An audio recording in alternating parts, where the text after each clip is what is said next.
Meline Cross stepped into the operations hub with the authority of someone used to being obeyed. Her heels struck the floor like warnings. Status report. Now. No one answered because no one understood what was happening. Near the service corridor, Evan Rowe paused with his cleaning cart, eyes narrowing. He felt the shift before anyone could name it. The offbeat pulse in the vents, the wrong vibration in the floor. The building was speaking in a language Evan had learned in silence. He took one careful step forward. "Ma'am, you need to check the pressure loop on 41. It's about to." Meline cut him off without looking. "You're just a janitor. Don't interfere." The words hit harder than the alarms. Evan stayed still, but something in his expression changed, tightened, as another tremor rolled through the tower, sharper, faster, carrying the promise of a catastrophe no expert in that room had sensed. And yet he had. The moment cracked open a question no one wanted to face. What if the only person who saw the danger coming was the one they dismissed? If this story pulls you in already, like the video and subscribe to Canada's Heartfelt Tales for more gripping, emotional narratives. The alarms kept hammering through the tower as Meline ordered her team to reboot every subsystem, but nothing responded. The screens flickered, sputtered, and sank into another blackout. Outside the operations hub, people were gathering in small, frightened clusters, whispering about the shaking floors and the strange pressure shifts traveling through the vents. Evan stayed near the corridor wall, watching every light change, every tremor in the metal grates. He understood this building the way some people understood music. Every vibration carried meaning, every temperature dip told a story. And right now, the story was turning into a warning. Down the hall, little Lucy hugged her backpack, eyes wide but steady. She trusted her father in a way that left no room for fear. Every few seconds, she lifted her gaze to check if he was still there. When she caught his eyes, she offered a small smile, trying to be brave. The second tremor hit harder. A ceiling tile rattled loose. A woman screamed. "Enough!" Meline snapped. "Everyone stay calm. Carlos, call the consultants again. I want the full diagnostic team here in 15 minutes. They were here an hour ago," Carlos said, trying not to panic. "They said the system is rejecting all their overrides. Then get different consultants." Behind her, Evan murmured almost to himself, "It's not rejecting them. It's following a corrupted baseline." Meline spun around. "Did you say something?" Evan hesitated. His instinct told him to stay quiet. But the building pushed another warning through the vents, an uneven pulse that tightened his breath. He stepped forward anyway. "Your system's using bad reference data. You're fixing symptoms, not the cause." Derek, the facilities manager, the same man who constantly reminded Evan of his place, laughed sharply. "Look at him. A mop in one hand and a theory in the other." "I've been noticing the pattern for weeks," Evan said softly. "It's spreading faster now." "You don't know what you're talking about," Derek barked. "Go clean a spill or something." A sharp hiss erupted from the ventilation line overhead. Louder, more violent. The room froze. Evan looked straight at Meline. "You're running out of time." For the first time, she saw something in his eyes that wasn't submission. It was certainty. Steady, quiet certainty. She didn't acknowledge it. Not yet. She turned away, too proud, too pressured, too overwhelmed to admit that no one else had given her even a fraction of clarity. By late afternoon, the crisis had doubled in magnitude. 2 tenants on the 33rd floor refused to re-enter their offices. A legal firm was threatening to sue for endangering staff. The fire marshal had sent a warning. If the pressure fluctuations didn't stabilize soon, the city would mandate a full evacuation. In the break room, Lucy sat coloring while her father finished his rounds. She lifted her drawing, bright lines of vents and pipes like the inside of a machine. "Daddy," she whispered. "Is the building sick?" He sat beside her, letting out the breath he'd been holding all day. "It's confused," he said. "And no one's listening to what it's trying to say. Except you." He touched her hair gently. "Yeah, except me." When he returned to the 41st floor mechanical room, He found Meline already there, arms folded, her expression cracked open just enough for humility to slip through. "Show me," she said quietly. Evan blinked. "Show you what?" "You said the system is reading the wrong baseline."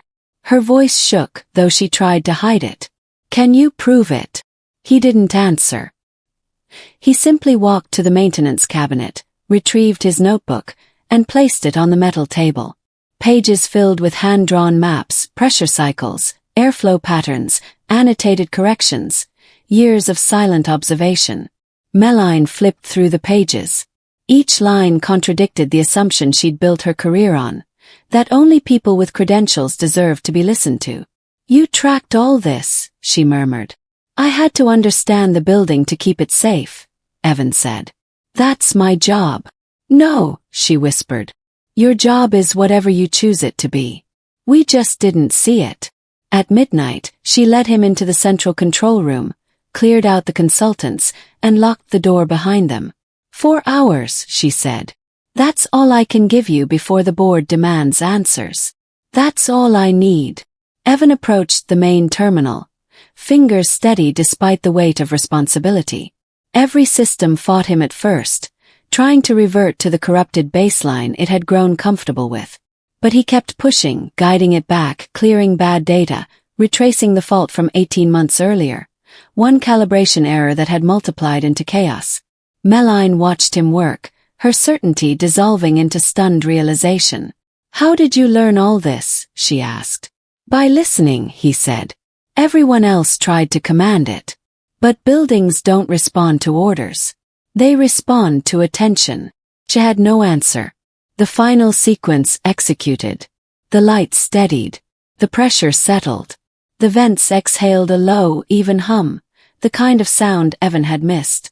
He stepped back. "It's done." For several seconds Meline said nothing. Then she whispered, "You saved this tower." Evan shook his head.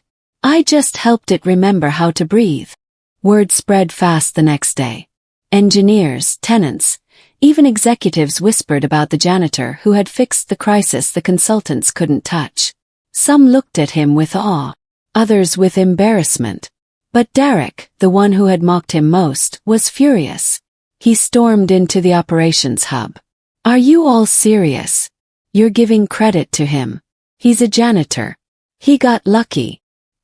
"He didn't get lucky," Meline said coldly from behind him. "He solved the entire problem. While you insulted him." Derek scoffed. "You're replacing experts with some side project handyman? This place is losing it." Meline nodded to security. "Escort Mr. Green off the premises. Effective immediately." Derek spun toward her, stunned. "You're firing me. Because of him." "No," she said. "I'm firing you because you endangered this building by refusing to listen. And because you treated a valued member of our staff with contempt." Security took him by the arms. Derek cursed all the way down the hallway, until he saw Evan watching from the doorway. For the first time Derek looked small. Not because Evan had risen above him, but because he had shrunk himself. Lucy peeked from behind her father. "Daddy," she whispered. "Is he in trouble?" Evan knelt beside her. "He's facing the consequences of how he treated people. Is that fair?" He gently squeezed her shoulder. "Yes, this time it is." Behind them, Derek's voice faded into silence. Weeks passed. The building grew calmer, steadier. People greeted Evan by name now. Some asked questions about the system. Others simply said thank you. One evening, Meline found him adjusting a valve in the mechanical room. "I wanted to let you know," she said. "The board reviewed everything. They were impressed. I'm glad the tower's stable again." "It's more than that," she said. "Your work cut our projected maintenance costs by nearly 40%. They want to offer you a systems engineer position. Full salary, benefits, flexible hours." Evan listened quietly. "It's a chance to step back into the field," she added. "To use your talent fully." He closed the valve, wiped a trace of dust from his hands, and finally met her eyes. I appreciate that, he said. But my daughter still needs me home at night. I can't trade that for a title. Meline nodded, no disappointment, only respect. Then we'll make a different offer. Advisory role. Your schedule. Your terms. He smiled softly. That I can agree to. As he packed his tools, Lucy ran in, waving another drawing. This one of her father standing beside the tower he had saved. Daddy fixed the big machine, she declared with pride. Meline looked at the drawing and felt something shift inside her. A recognition that value had never lived in titles or resumes, but in the people willing to care deeply when no one else bothered. She stepped back so father and daughter could walk ahead toward the elevator. Evan held Lucy's hand, steady and warm. And up on the mezzanine, Derek's old desk sat empty, boxed up, wiped clean, and replaced with a plaque that read, "Respect is the foundation of every safe building." A reminder of exactly what happens when someone believes they can mistreat others without consequence. A reminder of why Derek Green no longer worked there. And a reminder that in Heartfelt Tower, no one would ever say, "Just a janitor" again. In the weeks that followed, Heartfelt Tower moved with a steadier rhythm, as if relieved someone had finally understood what it had been trying to say.